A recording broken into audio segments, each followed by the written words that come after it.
All right, so basically ऐसे 210 पढ़ते हैं। ऐसे 210 एक अच्छा स्टैंडर्ड है। Agreeing to the terms of audit engagement, question दिखेगा ही दिखेगा, एमसीक्यू नहीं तो डिस्क्रिप्टिव में, और आप अभी लर्न कर लो। ऐसे 210 में जब भी आप किसी भी ऑडिट एंगेजमेंट के टर्म्स को अग्री करते हो तो आपके दो ऑब्जेक्टिव होंगे। एज एन ऑडिटर हमारे दो ऑब्जेक्टिव होते हैं, ठीक है। पहला ऑब्जेक्टिव क्या है? आप सिर्फ नोट्स में देखो यहाँ पर, बट आप you focus on your notes, मुझे कोई प्रॉब्लम नहीं है उसमें। Because like you no ideally you should be focusing on your notes only. लेकिन हम क्या रिकॉल करने की कोशिश कर रहे हैं? आंसर रिकॉल करने की कोशिश कर रहे हैं कि ऑडिटर का ऑब्जेक्टिव क्या होता है। ऑडिटर का ऑब्जेक्टिव होता है to accept and continue an audit engagement, ठीक है। ऑडिटर का ऑब्जेक्टिव होता है कि या तो वो ऑडिट एंगेजमेंट को कंटिन्यू करेगा या तो वो ऑडिट एंगेजमेंट को एक्सेप्ट करेगा। एक्सेप्ट कब करेगा? जब client for the first time आया। कंटिन्यू कब करेगा? क्लाइंट ऑलरेडी पिछले 3 साल से क्लाइंट है, इस साल वापस उसका ऑडिट करना है, इसके लिए वो कंटिन्यू करेगा। आप जब भी क्लाइंट को एक्सेप्ट करो या कंटिन्यू करो, प्लीज इंश्योर ये टू थिंग्स जिसके ऊपर पूरा स्टैंडर्ड रिवॉल्व अराउंड करेगा, ये टू थिंग्स जो है आपने क्या है वो अग्रीड अपॉन होनी चाहिए। सबसे पहला, you have established the preconditions for an audit. मतलब क्लाइंट के साथ जो क्लाइंट के साथ जब आप ऑडिट करने वाले हो तो ऑडिट के जो प्री कंडीशंस है वो ऑलरेडी प्रेजेंट है। आपका सवाल होगा कि प्री कंडीशंस क्या हो सकती हैं? प्री कंडीशन जस्ट इसका अगला क्वेश्चन है, ठीक है।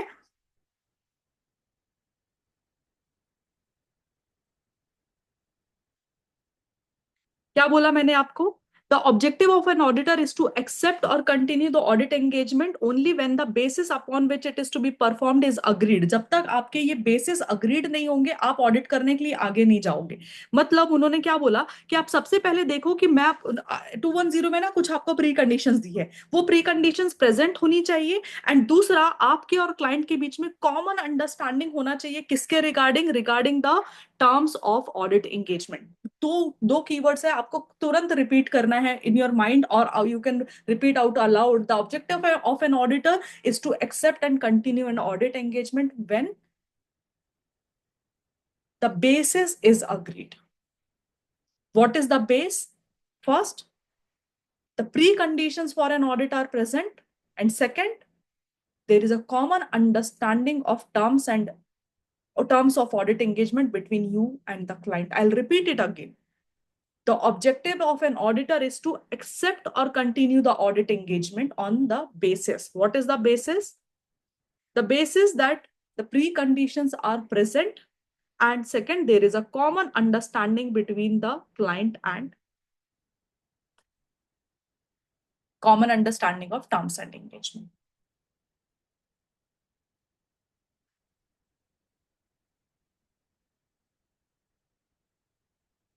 My question to you is, if these preconditions are not present, or there is no common understanding between you and the management, what will you do?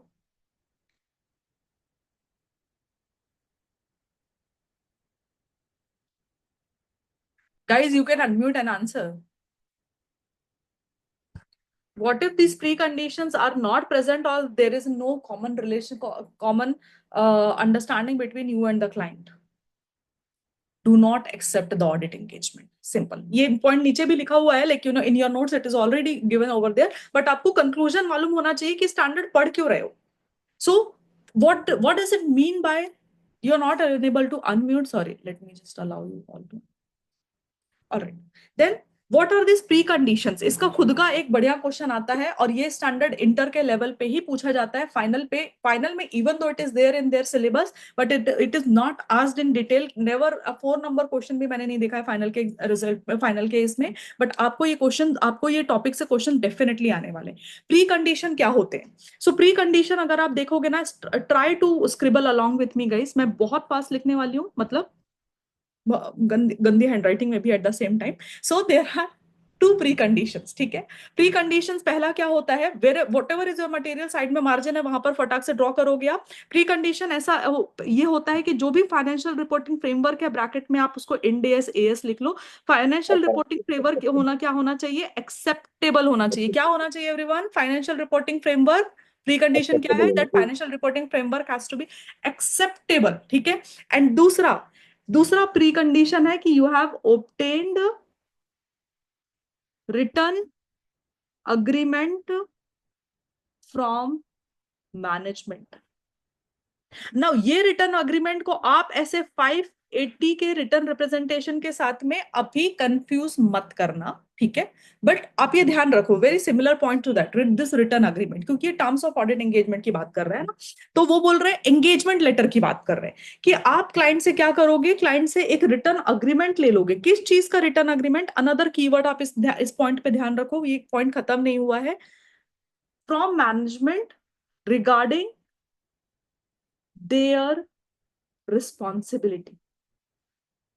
आपको सिर्फ इतना ही याद रखना है, first you have to determine that, first precondition है कि that you will determine auditor will determine, ठीक है, who will determine, auditor will determine that applicable financial reporting framework जो भी है क्लाइंट का वो एक्सेप्टेबल है। And second, you have obtained written agreement from management regarding this responsibility.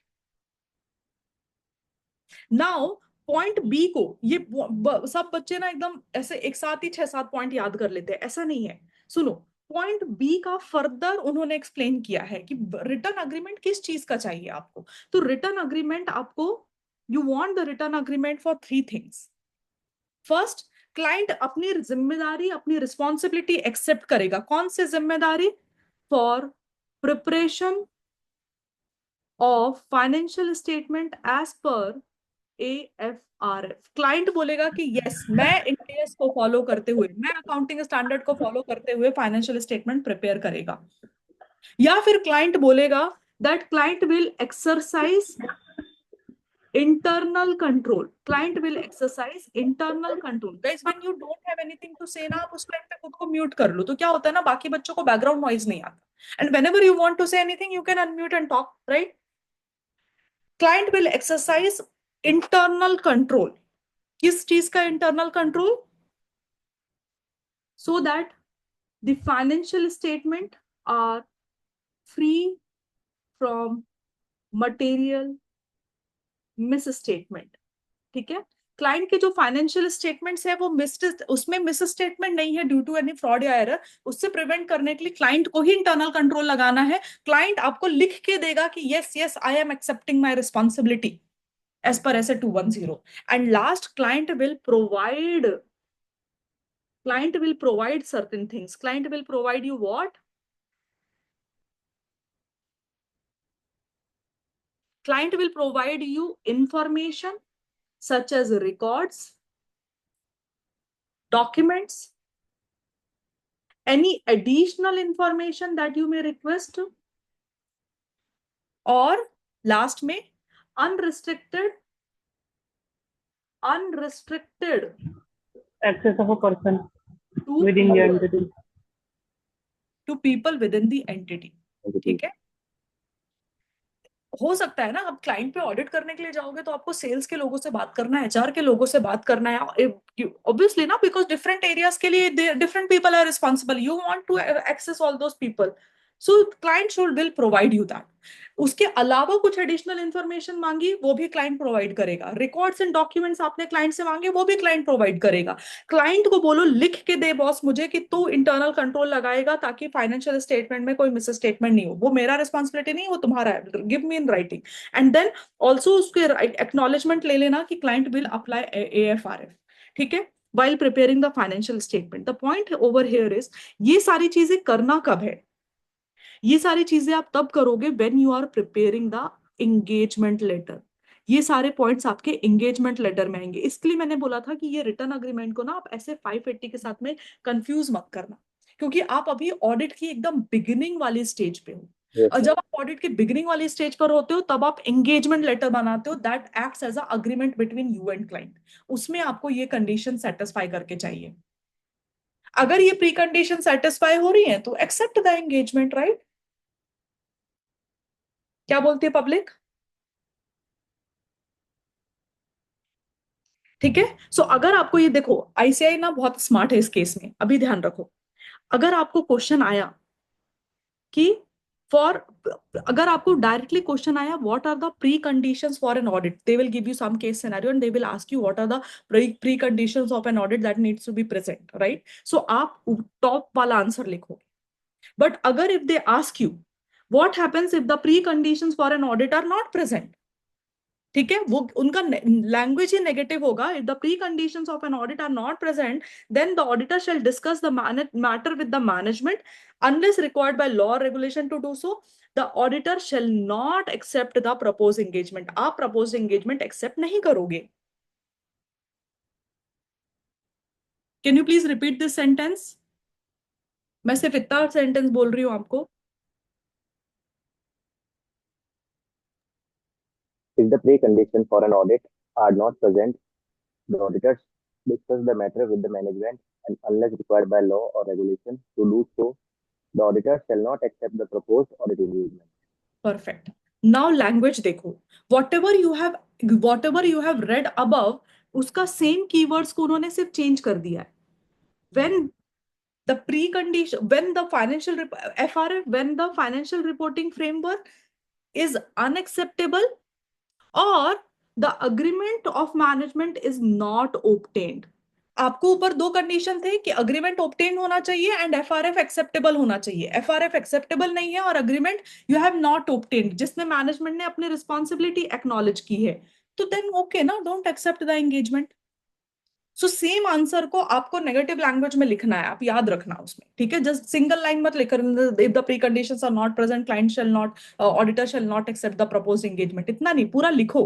If the auditor has determined that the FRF is unacceptable, और if there is an agreement of management which is Agreement is not not obtained, which obtained. is talking about the responsibility of management, acceptance of responsibility of management, right? Yes, ma'am. Vivek, Ronan, Juhi, going good so far? Yes, ma'am.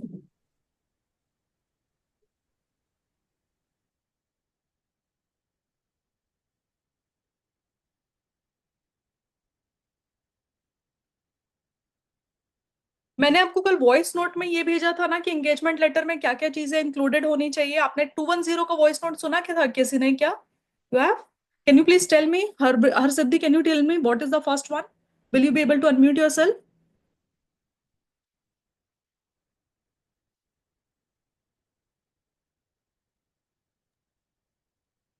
What, like, what should I tell you? The first point, what shall you include in the engagement letter? The scope of audit, then objectives of the audit, responsibilities of auditor, responsibilities of management, remuneration of auditor, Responsibility of auditor, AFRF, responsibility of management. Identify करो, India से accounting standard है, IFRS है, AFRF, कौन सा you applicable AFRF है. Identification of AFRF, and last, form content of report to be form issued by and audit. Content of audit report. फिर आपको सवाल आ सकता है कि अभी तो हम एंगेजमेंट लेटर बना रहे हैं, ऑडिट रिपोर्ट का फॉर्मेट कंटेंट यहां से कैसे डाल दे. अभी आपको डालना पड़ता है कि expected form and content of audit report क्या हो सकता है, विद अ डिस्क्लेमर कि इट में differ at the end of the audit, right? Obviously same format आपको नहीं होगा. अगर आप मॉडिफाइड ओपिनियन दोगे तो फिर वो चेंज हो जाता है ना. So first scope and objective, दूसरा the responsibilities of an auditor engagement letter में आएगा, थर्ड आपका responsibility of management. Then you will also have to identify कि कौन सा एएफआरएफ के हिसाब से फाइनेंशियल स्टेटमेंट बना है, एंड ऑडिट रिपोर्ट का फॉर्मेट एंड कंटेंट क्या होगा वो आपको इंक्लूड करना पड़ेगा in the audit engagement letter. Yes Yes, विजन, ऑल गुड?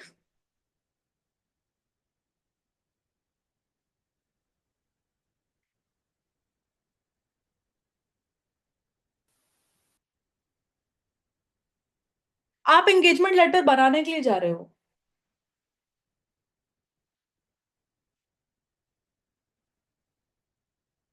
आप एंगेजमेंट लेटर बनाने के लिए जा रहे हो, क्लाइंट ने आपको उसके पहले ही लिमिटेशंस लगाने चालू कर दिए कि नहीं नहीं, you don't have to check investment वाला पार्ट. अरे सर, आपको शेयर कैपिटल क्यों चेक करना है? शेयर कैपिटल में तो कोई चेंजेस ही नहीं होते हैं. अरे सर, आपको ये वाला फैक्ट्री नहीं जाना है इन्वेंट्री विजिट करने के लिए, आप यहाँ से ही रिपोर्ट मंगा लो, देख लो. अरे सर, आपको ब्रांच विजिट करने की कोई जरूरत नहीं है, आप बोल दो क्या डॉक्यूमेंट चाहिए, हम आपको यहाँ पर ही ला करके दे देते हैं. All of this behaviour by your client is called as limitation on scope of work. But ये लिमिटेशन कब लगाया जा रहा है? एंगेजमेंट एक्सेप्ट करने के बाद में नहीं, एंगेजमेंट एक्सेप्ट करने के पहले। ठीक है, so the limitation on scope is prior to the audit engagement acceptance. अगर ऐसा कोई आपको केस सिनेरियो में ऐसा ही आएगा कि आपको पहचानना पड़ेगा कि क्या ये लिमिटेशन एंगेजमेंट एक्सेप्ट करने के पहले है या बाद में है। अगर पहले है तो यू ऑलरेडी नो कि अगर लिमिटेशन के केस में क्या होता है। Can you tell me, can anyone tell me कि अगर क्लाइंट लिमिटेशन लगाता है आपके स्कोप ऑफ वर्क पे after accepting the engagement, what will you do? What is the end result? क्या होता है उसकी वजह से? Not accepting. Opinion देते हैं। Withdraw the audit. हाँ, मैंने सवाल क्या पूछा था कुछ बच्चों से, Withdrawal. Some student got confused. मैं बोल रही थी कि एंगेजमेंट एक्सेप्ट करने के बाद में अगर लिमिटेशन लगाता है तो you end up disclaiming from an opinion. आप उसको क्या बोलते हो क्लाइंट को कि we are not Able to obtain sufficient enough good evidence, and because of correct, that, and that is why we do not express an opinion. तो जब आपको मालूम ही है कि एंड रिजल्ट ये होने वाला है तो then why accept an engagement? No, do not accept an engagement. अगर आपको पहले से ही मालूम चल रहा है कि क्लाइंट आपके ऊपर लिमिटेशन लगा रहा है जिसकी वजह से आपको sufficient and appropriate audit evidence नहीं मिल पाएगा, do not accept that engagement पहले से ही ना। ठीक है, छोटा सा पॉइंट था, सिर्फ उतना ही बोल रहा था, जस्ट एक बार रिवाइज कर लो।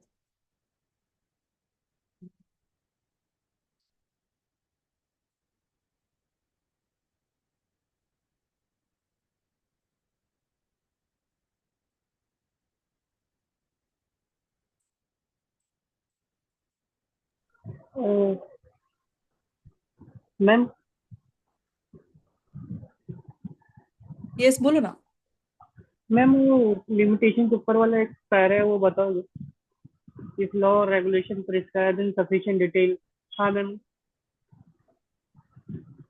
Okay, so this point says if law and regulation prescribe in sufficient detail the term for audit engagements, right? For example, अगर आपको ऑडिटर बनाया गया है as per the like you know as per banking regulation act, ठीक है, मतलब bank को banking regulation act लगता है, तो अगर आपको लॉ रेगुलेशन के अंडर आपको ऑडिट एंगेजमेंट मिला है, then the auditor need not record them in written agreement except for the fact that such law regulation applies and except for the fact that such law or regulation applies and the management acknowledge and understand its responsibility।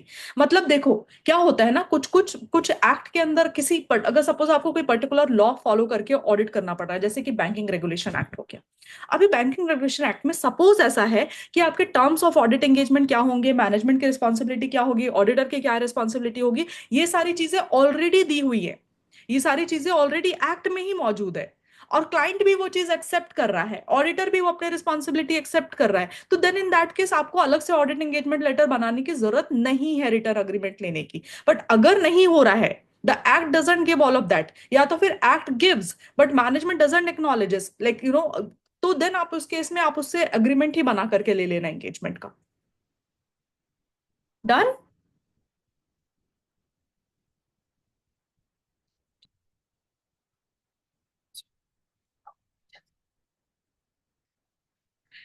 चलो, now next point says acceptance of a change in terms of audit engagement. मतलब ये सवाल कब आता है? जब आपको client ना, आपका चलता फिरता अच्छा ऑडिट चल रहा था, ठीक है, आपने स्टार्ट कर दिया, you accepted the audit engagement, आपने स्टार्ट कर दिया, क्लाइंट ने बोला नहीं नहीं नहीं सर मुझे ऑडिट करके नहीं चाहिए, मुझे रिव्यू करके दे दो। अरे पागल है क्या हम यार, इतना हम like you know we have spent 2 months doing the audit, now you are asking us कि रिव्यू एंगेजमेंट चाहिए था, ऑडिट एंगेजमेंट नहीं चाहिए था, फीस कम कर दोगे and all of that. So whenever client asks you to change the terms of audit engagement, please सबसे पहले check करो that there has to be a reasonable justification. और अगर reasonable justification नहीं है, then in that case you shall not agree to the change in the terms of audit engagement when there is no reasonable justification to do so.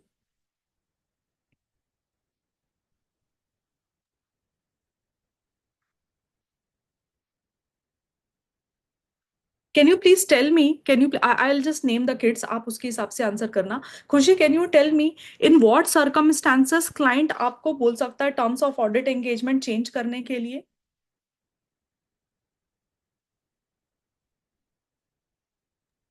जब उनका काम audit के बदले review से हो रहा है तो उनको ऑडिट नहीं कराना है।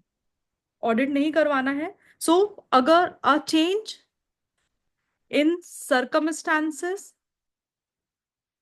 affecting the need for the service. There is a change in circumstances affecting the need for the service.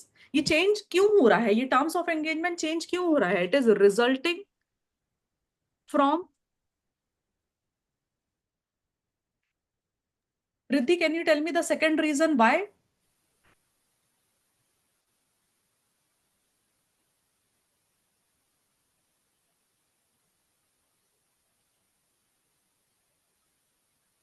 Riddhi आप बोल रहे हो? I am not able to hear you.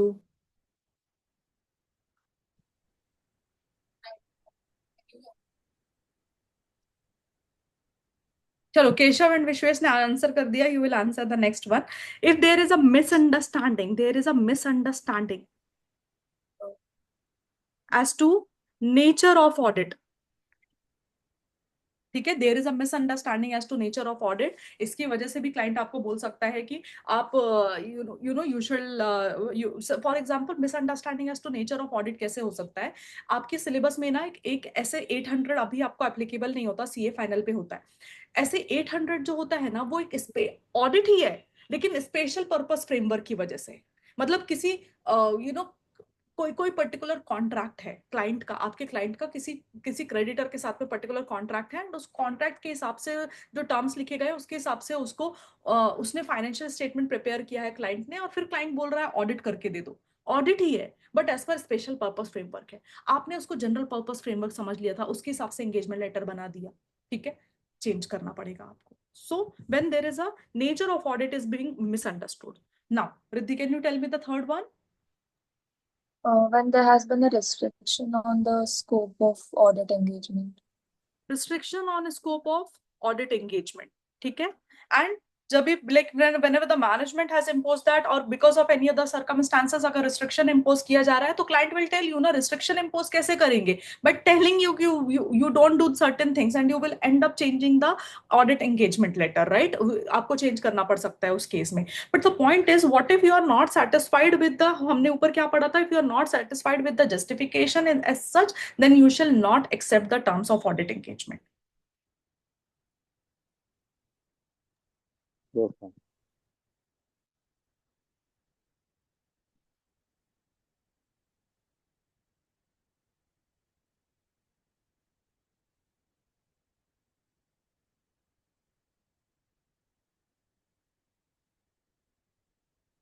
Okay, I'll pick someone. I want all of you to go through your content book and tell me this question.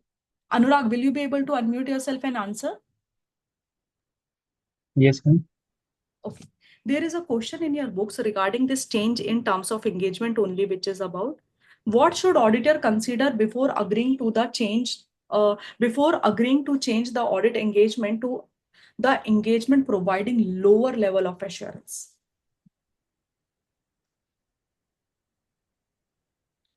Audit engagement दिया था, अब client बोल रहा है नहीं नहीं आपको ऑडिट करने की जरूरत नहीं है, आप एक काम करो एसआरई फॉलो करके ना रिव्यू एंगेजमेंट करके दे दो. Everybody please read the whole answer. ठीक है, ये क्वेश्चन आपको आ सकता है, थोड़ा एक लेवल अप हो जाएगा, हमेशा इजी क्वेश्चंस नहीं आएंगे ऐसा एज्यूम मत करो. इसके लिए आप लर्न करो, give take 2 minutes, learn this point, and then Anurag will summarize this answer for everyone.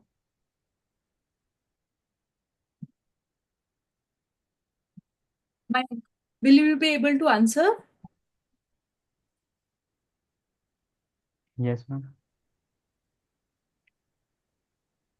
Ma'am सबसे पहले तो ऑडिटर डिटरमाइन करेगा रीजनेबल जस्टिफिकेशन. क्या कोई रीजनेबल जस्टिफिकेशन है? ये देखो, आप समझो ये क्वेश्चन आपको कब आएगा. आप ना मेरे को बहुत चांसेस लग रहा है आप इसमें गड़बड़ कर सकते हो. Change in terms of engagement के अंदर 2 क्वेश्चन है.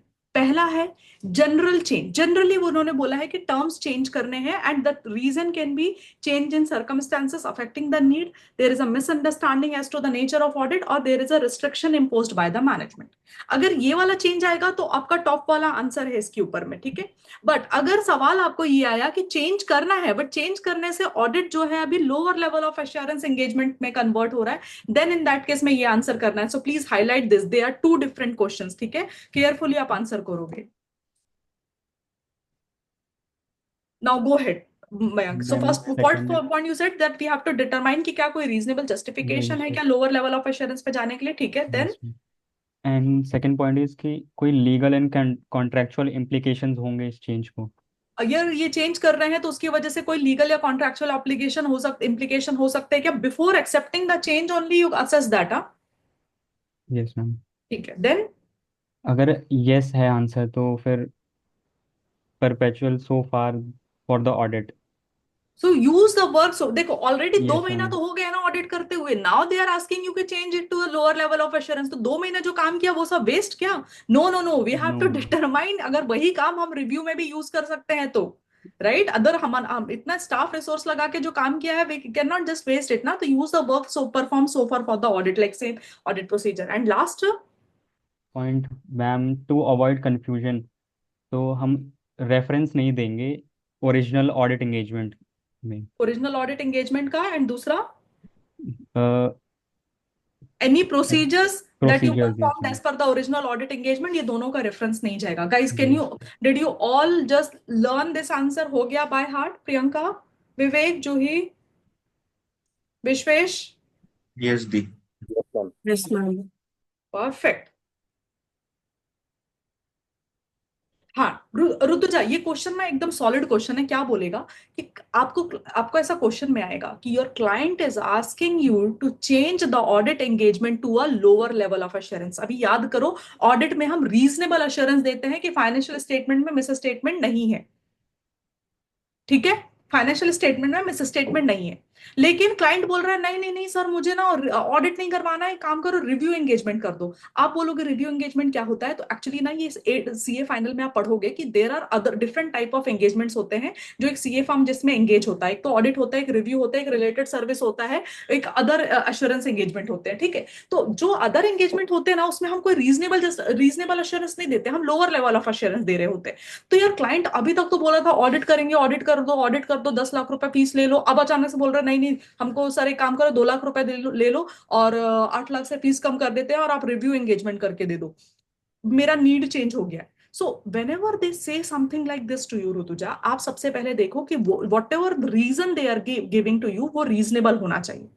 सेकेंड, बिफोर एक्सेप्टिंग आप देखो कि भाई इस चीज का कोई लीगल पंगा तो नहीं हो जाएगा कि आपने सडनली उसको उसने चेंज करने के लिए, क्लाइंट को ऑडिट ही लग रहा था, क्लाइंट बोल रहा है रिव्यू करो रिव्यू करो, लीगल इंप्लीकेशन आ जाएगा ना आपके ऊपर कि even though audit was applicable to it, audit के नाम पे आप रिव्यू करके आ गए उसका।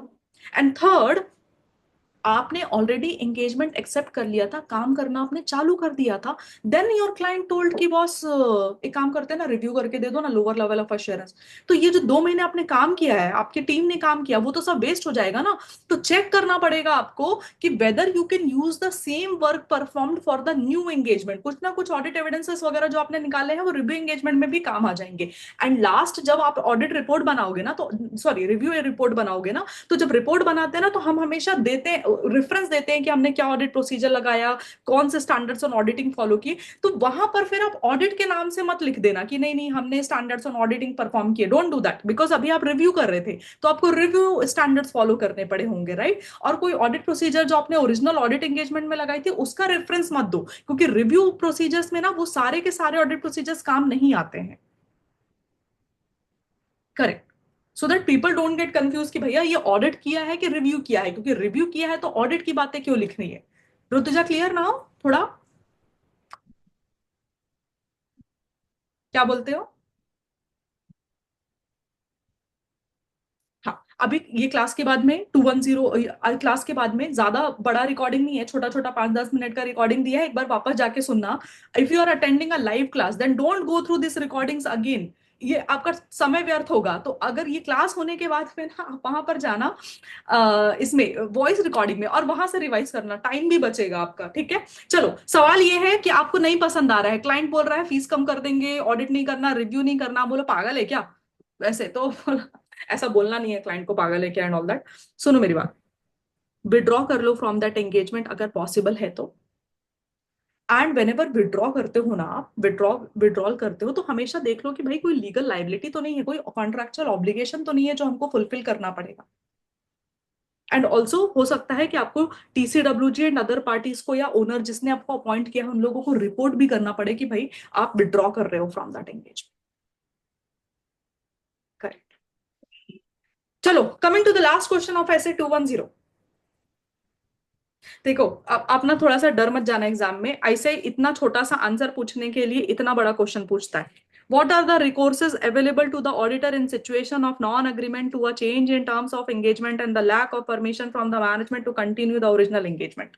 आप सिंपल सा समझ जाना कि चेंज करने के लिए बोला उन्होंने ऑडिट एंगेजमेंट के टर्म्स, आपको नहीं पसंद आ रहा है एंड वो दे आर सेइंग कि लोअर लेवल ऑफ अश्योरेंस कर दो, कुछ और कर दो, आप बोलो नहीं मैं विड्रॉ करूंगा। So the answer is very small but the question line itself, and ऐसे ही बहुत स्मार्ट है, कोई क्वेश्चन छाप देता है ऐसे। हाँ सर, एग्जैक्टली वही जज वही होगा, क्योंकि क्वेश्चन देखेंगे तो ओह माय गॉड ये क्या पूछा, टर्म्स ऑफ एंगेजमेंट तो बोला हुआ है लेकिन 210 में ऐसा कुछ पढ़ा नहीं है, याद नहीं आ रहा है, ऐसा हो जाता है, बच्चे एकदम बावले हो जाते हैं, अरे पढ़ा है तुमने। ठीक है, चलो coming to the last question. सवाल ये है कि क्लाइंट आपको बोल रहा है, नहीं नहीं नहीं, सवाल ये क्लाइंट नहीं बोल रहा है, सवाल ये है कि आपको ऐसा लग रहा है, आपको ऐसा लग रहा है कि एंगेजमेंट लास्ट ईयर भी, हमारा अपॉइंटमेंट तो 5 साल के लिए हुआ है, पिछले साल भी एंगेजमेंट लेटर भेजे थे, इस साल वापस एंगेजमेंट लेटर भेज दें क्या? तो दो ऐसे हालात होंगे, there will be two such circumstances where you might need to send a new engagement letter even when this is a recurring audit engagement। या रिकरिंग एंगेजमेंट के चलते आपको क्या करना पड़ेगा, आप सोचोगे कि यार एंगेजमेंट लेटर वापस भेजना पड़ सकता है।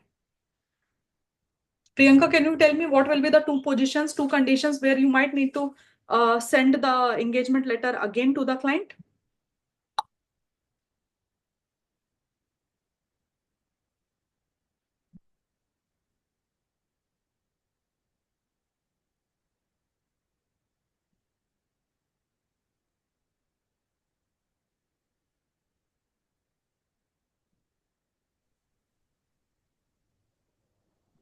देखो, ये मेरी बात सुनो, दो चीजें हो सकती हैं, या तो आपके terms of audit engagement actually ही बदल चुके हैं एंड इसके लिए आपको एंगेजमेंट लेटर भेजना पड़ रहा है, या तो फिर टर्म्स ऑफ एंगेजमेंट बदले नहीं है बट आपको एग्जिस्टिंग टर्म्स क्लाइंट को याद दिलाने की जरूरत आ रही है, इसके लिए आपको एंगेजमेंट लेटर भेजना पड़ रहा है in case of recurring audit. आप सुनो, वर्ड क्या है, कीवर्ड अपने पास में, terms of engagement in recurring audit. तो रिकरिंग ऑडिट में आप over the year same client के लिए काम कर रहे होते हो, तो इन दैट केस आपके पास टू सर्कमस्टेंस होंगे, एक तो जहां टर्म्स ऑफ ऑडिट एंगेजमेंट जो है रिवाइज हो गया है, या तो फिर आपको क्लाइंट को एग्जिस्टिंग टर्म्स ऑफ एंगेजमेंट जो है रिमाइंड करने की जरूरत पड़ रही है। Yes, in that case you may decide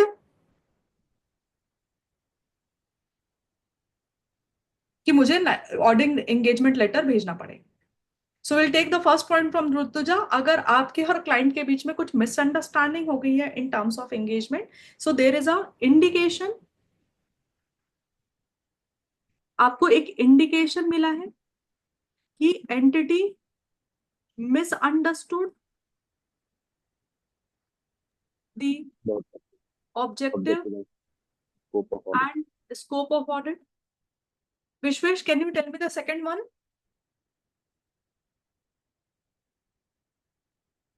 Ma'am, if there is change in ownership, There is significant change in ownership. ownership. Manvi, can you tell me the third one? Riddhi ने answer कर दिया, there is change in senior management. Manvi quick, next, ना कोई और बच्चा answer कर देगा जल्दी। मानवी सुनी नहीं रही है, फुल्ली इग्नोर किया है उसने मुझे, full. Ma'am, significant change in nature and size of entity business. Significant Change in nature and size of entity business. nature and size of entities business.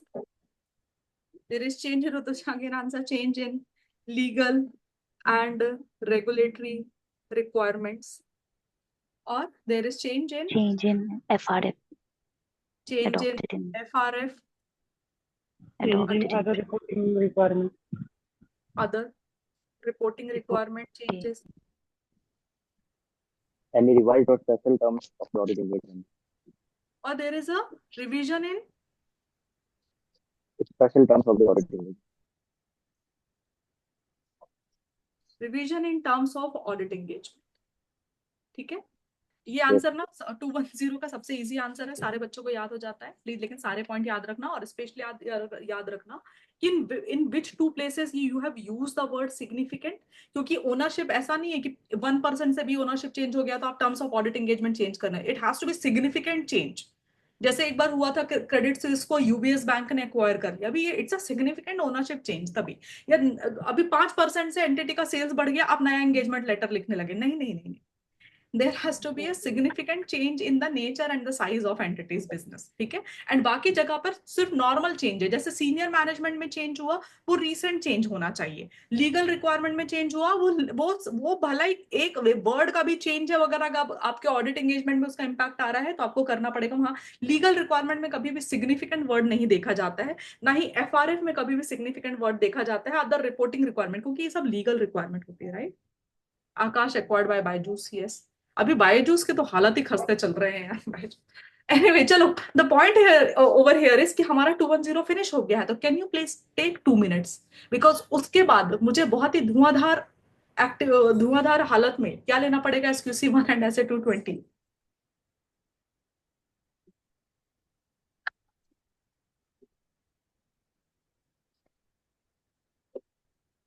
Yes, it can be considered like more than 20% of the change in ownership, like and irrespective of the percentage, sometimes वो nature ही ऐसा होता है change का कि you feel like कि नहीं यार इससे better है, ownership change हो रही है, लोग change हो जाएंगे, key managerial personal change हो जाएंगे, तो irrespective of the percentage also you might want to send the engagement letter or remind them the existing engagement letter again to all these people.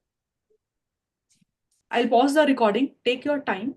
Those who are watching the recording, you will stop and please revise everything. 210 एक बार ऊपर से नीचे तक scan through करो, कुछ नहीं समझा है तो वापस पूछो, एंड देन SQC1 पे जाएंगे.